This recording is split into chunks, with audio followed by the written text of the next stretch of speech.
পশ্চিমবঙ্গ তথা ভারতবর্ষের বিভিন্ন ঐতিহাসিক স্মৃতিসৌধগুলির মধ্যে কলকাতার ভিক্টোরিয়া মেমোরিয়াল হলো অন্যতম।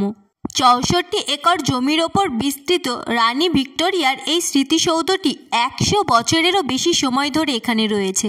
ভিক্টোরিয়া মেমোরিয়ালে প্রবেশ করার জন্য দুটো প্রবেশদ্বার রয়েছে।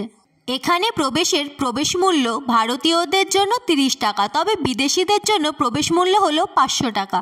এই স্মৃতিসৌধের যে গার্ডেনটা রয়েছে সেটা প্রতিদিনই খোলা থাকে, প্রায় সকাল ৬টা থেকে সন্ধ্যে ৭টা পর্যন্ত। তবে মিউজিয়ামটা সপ্তাহের প্রতিটা দিন খোলা থাকলেও সোমবার এবং ন্যাশনাল হলিডেজগুলোতে বন্ধ থাকে।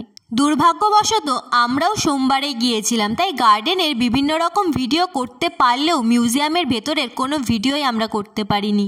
এই স্মৃতিসৌধটি সাদা মার্বেল পাথরের তৈরি, আর এই স্মৃতিসৌধের সামনে এত পাথর পড়ে আছে যে আমি নিজেকে আর সামলাতে পারিনি, তাই ওখানে ঘুরতে যাওয়ার স্মৃতি হিসেবে আমি দুটো নিয়ে চলে এসেছি।